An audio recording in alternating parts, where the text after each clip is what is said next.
Depois dos 40 anos, geralmente assumimos uma nova fase da nossa vida. Geralmente é assim. Não para todas as pessoas, mas para aquelas pessoas que já têm algum senso de autoconhecimento, algum senso de estudo, de espiritualidade. Os 40 anos é uma marca muito forte. Para mim foi assim. Os meus 40 anos, ele teve um peso representativo muito forte e me fez pensar muito sobre a vida. É um período que a gente chama de crise existencial. Para Carl Gustav Jung, isso é um período absolutamente normal, natural e inclusive salutar, inclusive saudável para o homem, para que ele possa amadurecer, para que ele possa compreender certas coisas da vida que na primeira fase da vida não era possível compreender.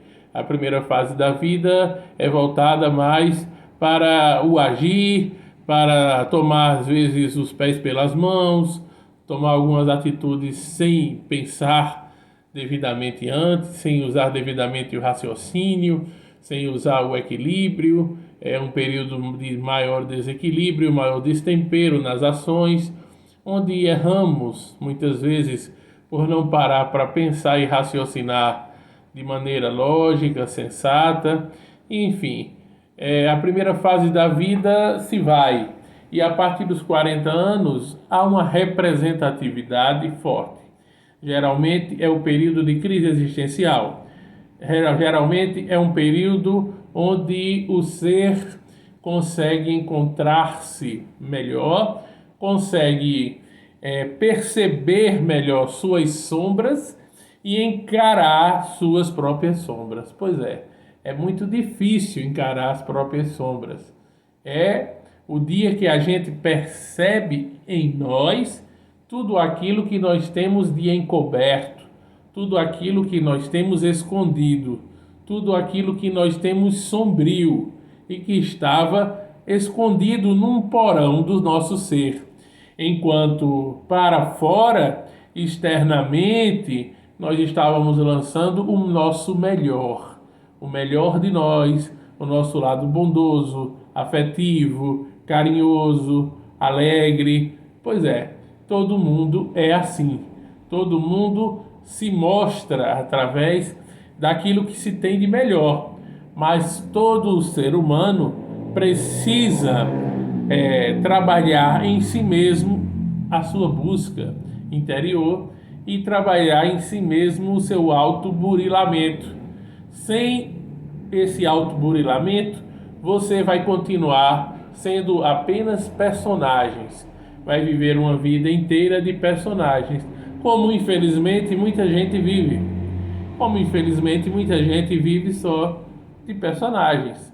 Muita gente vive apenas para viver, para aparentar um tipo de vida para os outros, aparentar uma forma de ser para os outros, filmando, entregando cesta básica, filmando, tirando foto, entregando cesta básica, fazendo campanha do quilo e tirando foto para mostrar, olha como eu sou tão humilde, olha como eu sou, como eu tive o meu dia de humildade, veja como eu sou uma pessoa tão maravilhosa, tão caridosa. Eu fui capaz de ter uma manhã de humildade, uma manhã de pobreza, batendo na porta dos outros pedindo alimento.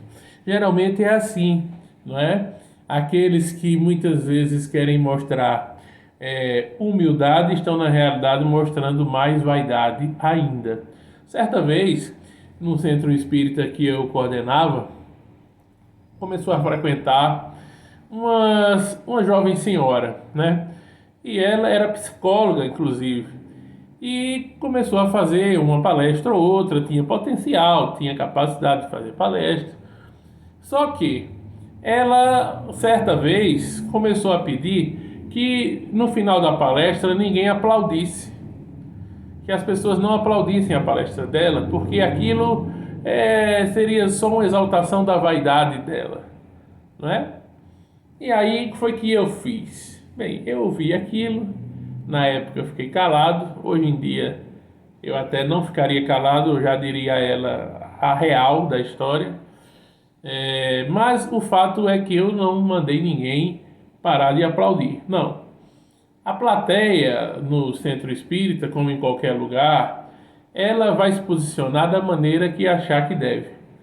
E cabe ao orador ou à oradora, ao palestrante da noite, ter a capacidade de sabedoria e discernimento para também fazer sua autorreflexão, sua autocrítica sobre aquilo que fala, sobre a potencialidade da sua palestra, sobre o seu potencial enquanto orador, enquanto palestrante, e não ficar impedindo ou impossibilitando as pessoas de baterem palma e de aplaudir, porque a vaidade está nele, a vaidade está nela, a vaidade está no ser humano, e não porque os aplausos surgiram. Se fosse assim, os artistas todos iam ter que parar, iam ter que fazer um decreto para que os seus públicos, os seus fãs, as plateias parassem de aplaudir, de gritar. Nos estádios de futebol iam parar, a torcida ia ter que parar de gritar o nome dos jogadores, de aplaudir o nome dos seus ídolos. Então, veja que é uma questão distorcida.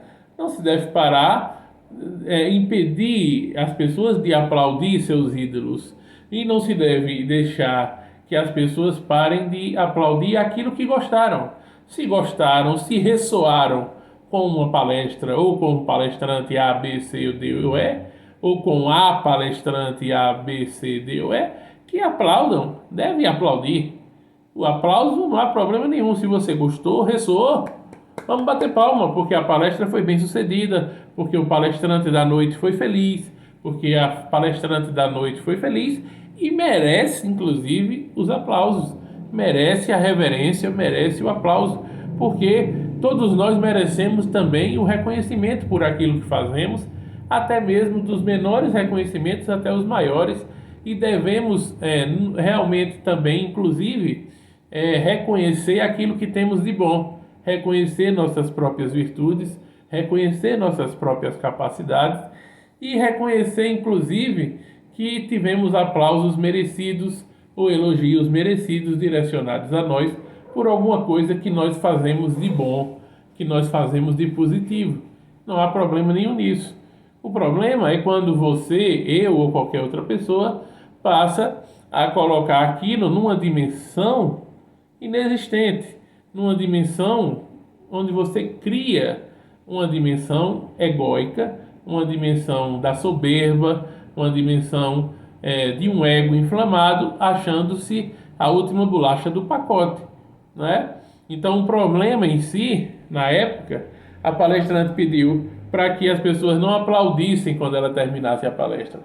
O centro continuou aplaudindo normalmente e ela saía meio que se fazendo de humilde. Não precisa o aplauso, mas no fundo, essas pessoas que mais dizem que não precisa são as que mais são vaidosas. É interessante isso, né? O estudo da psicologia, da psicanálise, ele nos mostra isso claramente.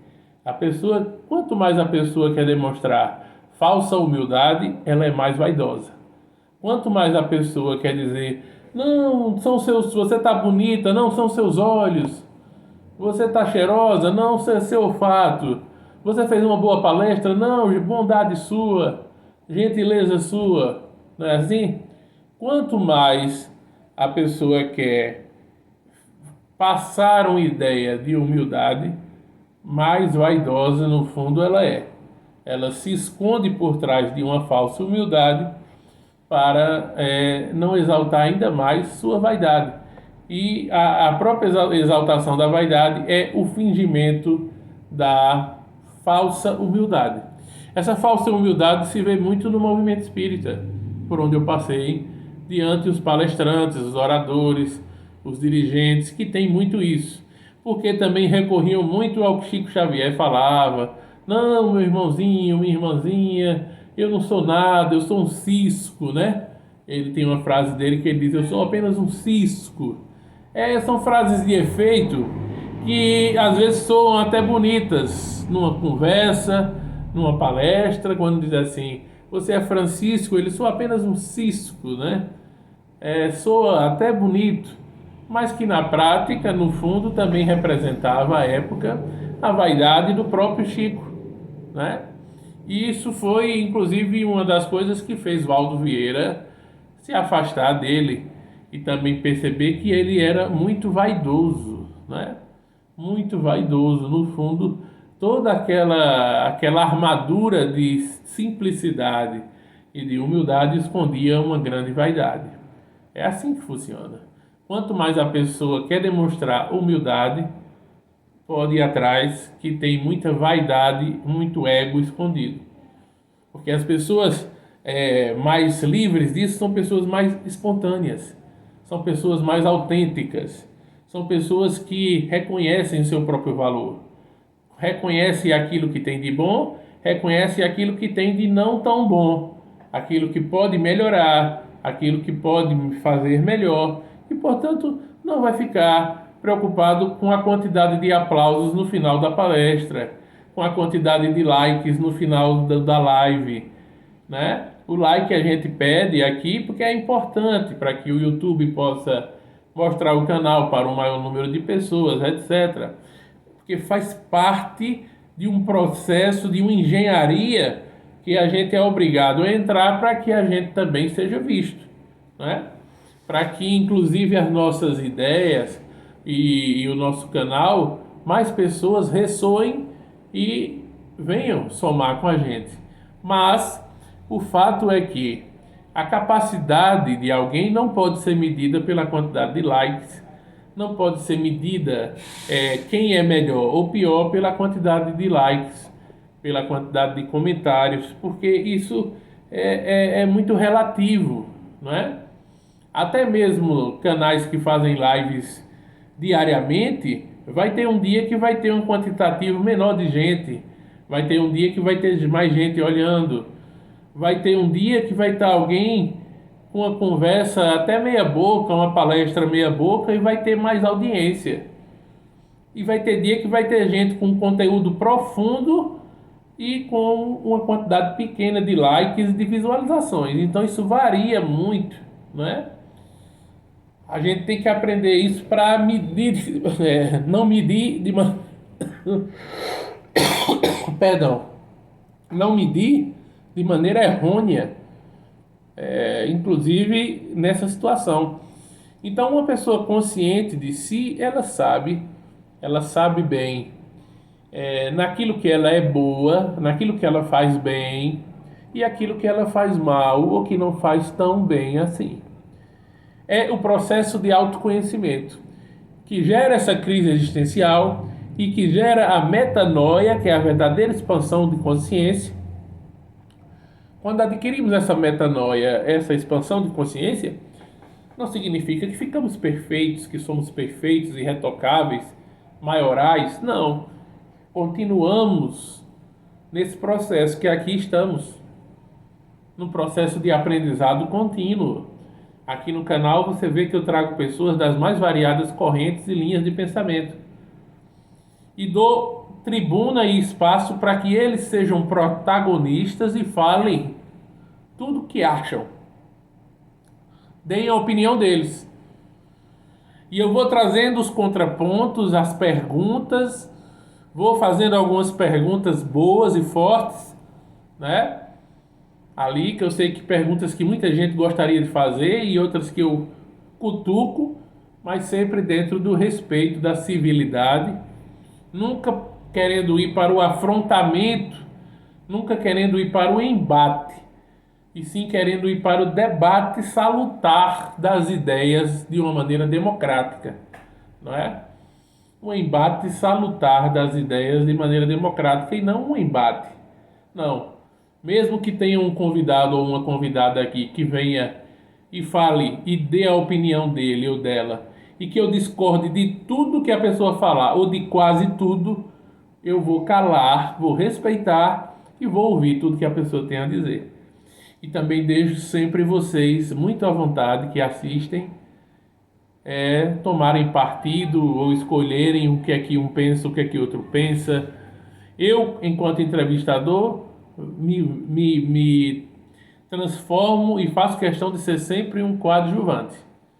Em alguns momentos, quando a outra pessoa me chama mais para a conversa ou permite mais que eu fale também, por alguns momentos dividimos o protagonismo. Por alguns momentos dividimos o protagonismo, às vezes eu falo mais, porque tem pessoas que me chamam mais para a conversa e que também não estendem muito suas falas, me permitindo falar mais, né? Mas eu procuro sempre me colocar numa condição de coadjuvante e naquela noite eu estou muito mais para ouvir do que para falar, porque eu vou ser mais o perguntador, o questionador e não o palestrante, o orador da noite, né? Algumas pessoas continuam me pedindo, assim, de maneira privada, que eu faça mais lives minhas também, mais palestras minhas eu vou fazer. Mas quando eu faço esses vídeos aqui gravados, já são palestras, já são momentos que eu estou fazendo meus aqui, que eu trago para vocês, né? Trazendo sobre alguns temas. E a gente, quando passa dos 40, né? Tudo isso que eu estou falando é para dizer que quando a gente passa dos 40, a gente muda a ideia de muita coisa, a gente muda a maneira de encarar a vida. Uma pessoa que faz uma busca real de autoconhecimento, que já vem estudando, que geralmente gosta de pensar na vida, gosta de boa música, de boa literatura, tem bom gosto para poesia, para literatura, para filosofia, para outras coisas, né? O meu estudo, por exemplo, da psicanálise abriu também muitos horizontes, juntamente com quando juntou psicanálise e espiritualidade, foi uma abertura tremenda, né? Outras pessoas mergulham na filosofia, outras pessoas são poetas, e às vezes são tudo isso, né? Temos muitas pessoas inteligentes, capazes. Eu, por exemplo, sou compositor, então junto ao meu lado também de compor, o estudo da psicanálise, da filosofia, da espiritualidade, as noções que tenho da psicologia social, da sociologia, das ciências sociais que me formei, então me faz ter um olhar tanto para a sociedade como para o indivíduo. As ciências sociais me faz olhar para a sociedade.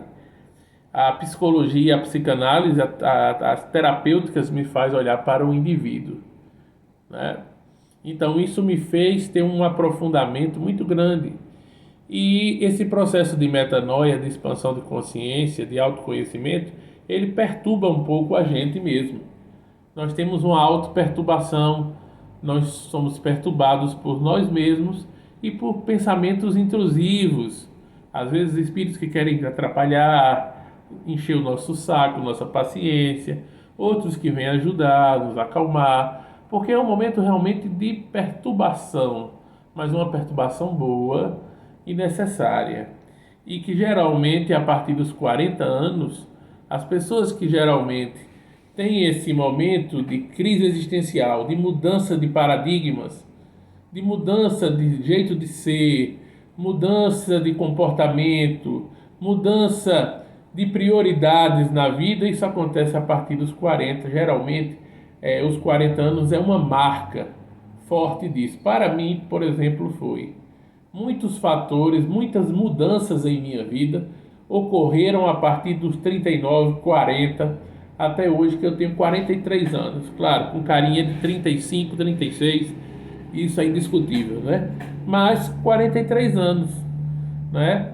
E a partir dessa idade de 39, 40, começou vários fatos, várias mudanças bruscas, mudanças radicais em minha vida, mudanças profissionais, mudanças de problemas de saúde, mudanças no sentido de modo de encarar a vida, né? Relacionamentos, a diminuição das amizades, né? Diminui as amizades porque você vê que você conviveu muito tempo com muita gente falsa. Até mesmo lá no centro espírita que eu comandava, hoje em dia eu olho para trás e digo, aquilo foi importante, me serviu durante uma época para eu não me sentir sozinho. Acabei ajudando algumas pessoas, acabei sendo ajudado. O centro espírita era um local terapêutico, era um grande hospital para todo mundo que frequentou, mas ali tinha um monte de falsas amizades, um monte de falsos amigos com quem eu convivi e que hoje em dia eu olho para trás, são pessoas que tomaram outros rumos totalmente na vida, se afastaram de mim e na sua vida provavelmente muita gente se afastou sem motivo algum, sem nenhum tipo de problema, sem nenhum tipo de encrenca, sem nenhuma discussão, sem nenhuma desavença. Existem pessoas que simplesmente desaparecem de sua vida e não avisam nem porquê, né? Desaparecem, somem e ganham outros rumos. Isso é a própria vida, né? A própria vida separando, porque a partir de agora a sua vida ganha novos ares.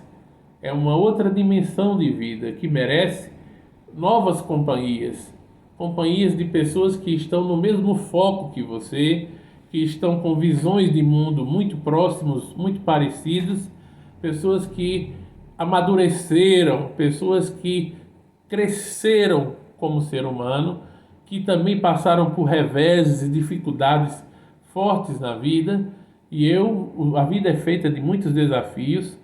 Venho falando que desde esse período de 39, 40 anos, muitos desafios eu enfrentei e continuo enfrentando. Vocês não têm ideia de quantos desafios eu continuo enfrentando, nem todos eu explicito aqui, eu trago a público, mas eu passo por muitos desafios também, muitos desafios particulares, familiares, pessoais. Nós médiuns geralmente somos muito afetados no campo da saúde, temos altos e baixos, enfim, a gente tem muitos desafios e vocês não imaginam quanto, né? Nós lidamos muito com energias, nós lidamos muito com tudo isso e também somos muito mal compreendidos, somos muitas vezes caluniados e muitas coisas acabam também psicomatizando nos médiuns. Aquelas pessoas que são médiuns ostensivos também, principalmente depois dos 40, tendem a somatizar, né, mais ainda algumas coisas. Então a gente precisa ter uma série de cuidados. O médium, ele às vezes é muito frágil no corpo físico, em algumas áreas do corpo físico, ele vem com algumas predisposições, né? O MOB, o modelo organizador biológico, que forma o perispírito, né? Vem já com algumas predisposições, algumas enfermidades, alguma tendência.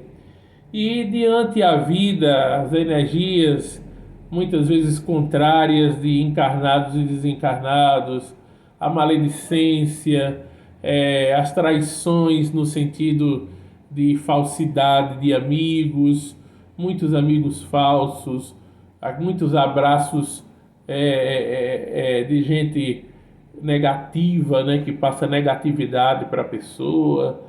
Quantas vezes os médiuns são usados, né? Eu já fui muito usado com essa historinha de dai de graça o que de graça recebeste. Eu já fui muito usado mediunicamente, tá? Por muitas horas e ainda ganhando abraços negativos, abraços invejosos, abraços cheios de energias negativas. E ficavam os miasmas lá para depois eu ter que tomar conta no centro espírita, que por sinal era na minha casa.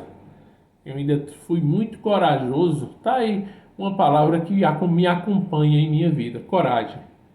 Coragem, inclusive, de abrir e fundar um centro espírita na própria casa, sabendo que isso iria acarretar também o bom e o mal, o bom e o ruim das energias de todos que frequentavam aquele espaço, com suas companhias, com suas devidas companhias espirituais. E eu tinha que lidar com tudo isso, né? Fora o meu desenvolvimento pessoal, o meu desenvolvimento intelectual, fora os meus altos e baixos normais meus como ser humano. Então, depois dos 40 anos, a gente tende a realmente mudar muita coisa. Claro que para algumas pessoas não é aos 40, tem pessoas que demoram mais para amadurecer. Inclusive, eu conheço pessoas de 88, 89 anos aí que não amadureceram, simplesmente envelheceram. Você deve conhecer também. Tem pessoas que não amadurecem, infelizmente. É até impressionante como essas pessoas chegam aos 85, 88, 89, 90 anos de idade. Estão aí firmes e fortes ainda, certo? Podem ter até um vigor físico, uma saúde até bem considerável para a idade que tem, só que não mudam basicamente nada. Não tiveram sua expansão de consciência, não tiveram sua metanoia, não fizeram o seu processo de individuação, muito falado por Carl Gustav Jung, e passaram pela metade da vida, passaram já praticamente por toda a vida, já estão nos últimos anos ou dias de vida e estão sem nenhum tipo de discernimento maior sobre a vida, sobre a espiritualidade, infelizmente.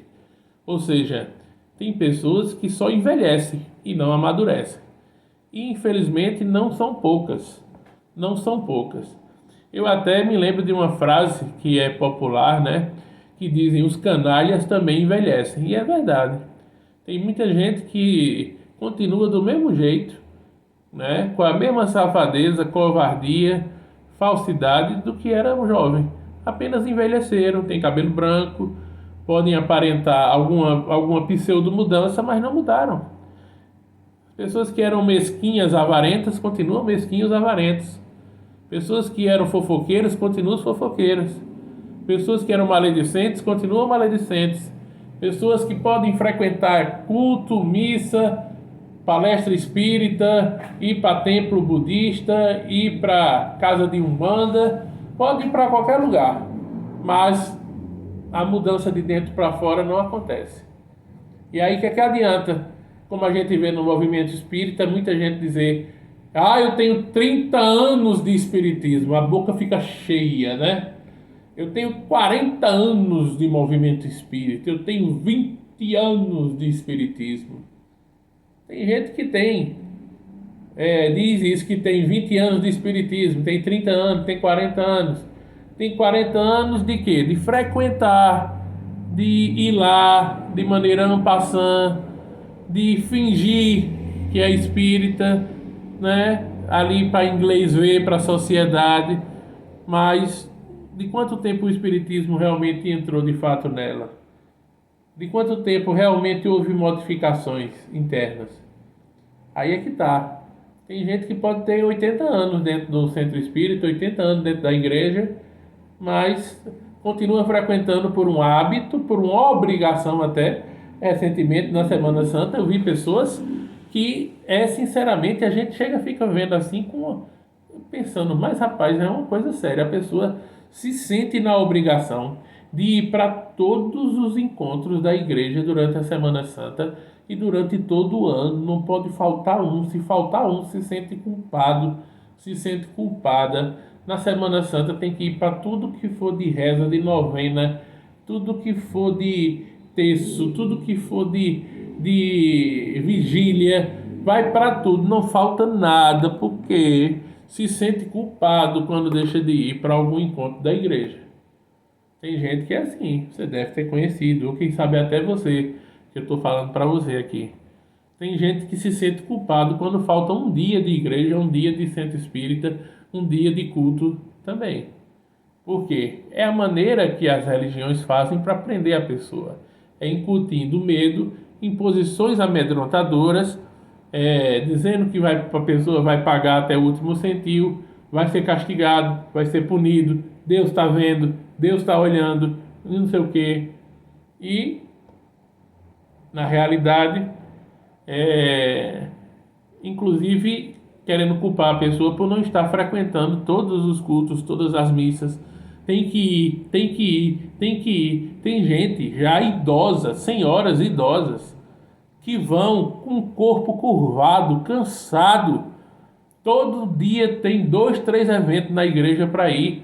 E tem que ir na cabeça dela. Na cabeça dela, ela acha que tem que ir. E isso é reforçado pelo padre, pelo pastor, pelo bispo, pelo arcebispo. Eles reforçam essa coisa, essa submissão, não é? E essa prisão religiosa. Então as pessoas estão já com o corpo debilitado, curvado, pessoas já idosas, vão com o corpo todo dolorido, todo doendo, às vezes enfermas, mas vão para a igreja porque acham que só podem fazer a sua oração dentro da igreja, que Deus só vai ouvir a sua prece dentro da igreja, só vai atender a seu pedido dentro da igreja, dentro da missa. Na cabeça delas, a água benta é só aquela água que o padre vai benzer lá. Ela não entende que ela pode em casa fluidificar a água, tornar a água benta em casa, né? Que a gente, todos nós, temos a capacidade de, em nossa própria casa, fluidificar a nossa água. Não precisa ir para o centro espírita. Tem gente que vai para o centro espírita que diz, é bom porque ela toma água fluidificada, né? Não entende que na sua própria casa você pode magnetizar a sua água, você pode fluidificar a sua água. Porque as pessoas não entendem que vós sois deuses, que nós somos deuses de dentro para fora e a mudança real tem que ser de dentro para fora.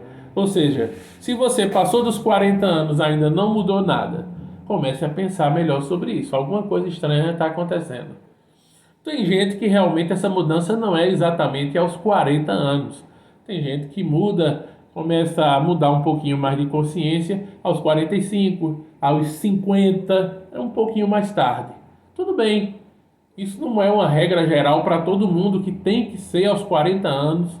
Não, os 40 é uma base. Eu sei que para mim e para muita gente que eu sei, os 40 anos foram muito bem representativos. Eles sinalizaram, pelo menos para mim nesta encarnação, sinalizaram muita coisa e sinalizam até hoje. Sinalizaram que a metade da vida passou. Sinalizaram que muita besteira que eu fiz por ingenuidade, fiz por ignorância, fiz por muitas vezes não ter coragem ou pulso de bancar a minha própria intuição, de ter faltou mais personalidade, de bater de frente com algumas circunstâncias, de não cair nas influências de outras pessoas, encarnadas e desencarnadas em alguns momentos. Erros que cometi na vida foram baseados basicamente nisso: ignorância, medo, culpa ou influências tanto espirituais como influências de outras pessoas que me fizeram cair em alguns erros. Mas também olho para trás, olho hoje em dia para todos esses erros, vendo que foram erros absolutamente normais que 99,9% das pessoas cairiam assim como eu caí, por falta de conhecimento, por ignorância, etc. E por isso eu não devo me culpar, eu não devo carregar culpa, eu devo carregar o aprendizado, o que é muito diferente. Então é isso, gente. Para não alongar mais o vídeo, eu vou parando por aqui. Mas eu espero que você, se fez 40 anos, se está próximo de fazer, você comece a fazer a sua metanoia. Você comece a fazer o seu processo de individuação. Procure estudar mais psicologia, a psicologia profunda ou analítica de Carl Gustav Jung. Procure estudar um pouco de psicanálise. Procure cair um pouco na real, para você também discernir, definir quem merece estar ao seu lado na sua vida, na sua caminhada. Muita gente vai ficar para trás.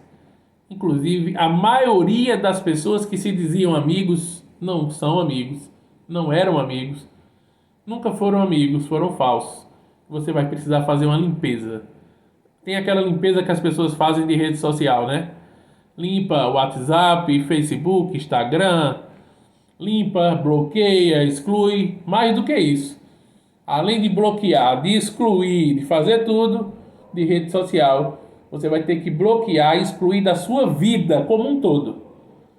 Porque somente assim você vai estar se autorrespeitando, respeitando sua energia, defendendo-se, defendendo sua energia e impondo respeito energético dos vampiros e vampiras, dos sugadores energéticos de perto ou de longe, dos hipócritas de perto ou de longe, e daquelas pessoas que já te prejudicaram e que já te atrapalharam na vida. Não é que você vai ter ódio delas, mas você não precisa estar perto, não precisa estar junto, de quem já fez você passar por poucas e boas, não é verdade? Então é isso. Eu queria dizer isso a você. E se você está chegando aos 40 ou já passou dos 40, se já percebeu isso, comenta, deixa teus comentários aí. Comenta o que é que você percebe de mudança em você, de mudança de paradigmas, de mudança de objetivo de vida, de mudança de amizade, que tipo de amizade você quer para você, que tipo de relacionamento você quer para você, de agora por diante. Até mesmo os relacionamentos mudam. Um relacionamento até os 30, 30 e poucos anos é baseado em festa, sair, farra, música, sexo, etc. Depois dos 40, o homem ou a mulher tem que ter uma maturidade de entender outros paradigmas. Ou seja, tudo dentro de uma justa medida, mas que o objetivo maior para que o relacionamento até amoroso dê certo é que os dois tenham maturidade, compreensão mútua, né? Muita paciência e entender que o foco da vida deve mudar. Deve-se passar a olhar questões da alma, questões do coração, questões transcendentes, porque a vida aqui é um sopro, passa rápido. E depois dos 40 precisamos ter mais cuidado ainda com as energias, mais cuidado com o corpo físico, mais cuidado com a saúde física, mental, espiritual e com quem nos cerca, para que a gente não esteja rodeado de enganadores, de pessoas que estão ali para ser vampiros e vampiras energéticos e pessoas que não se possa confiar. Você precisa selecionar melhor quem vive com você, quem vai viver com você, selecionar amizades, relacionamentos, mudanças gerais na sua vida para você viver uma nova fase melhor e viver mais neste mundo que já é cruel por si mesmo e que nós já estamos sujeitos a um monte de coisas naturalmente. Então precisamos redobrar todos os cuidados em todos os sentidos. Tá? Deixa teu like, por gentileza, se inscreve no canal e deixa teus comentários. Fala de tuas experiências depois dos 40 anos, ou aos 50 anos, ou aos 45. Quando é que tua vida começou a mudar? Você percebeu necessidade de mudar, de amadurecimento, né? Chega junto, deixa o like e vamos embora. Por favor, inscreva-se no canal. Estamos precisando de mais pessoas chegando e se inscrevendo para o canal alcançar marcas melhores e chegar mais longe. Um grande abraço.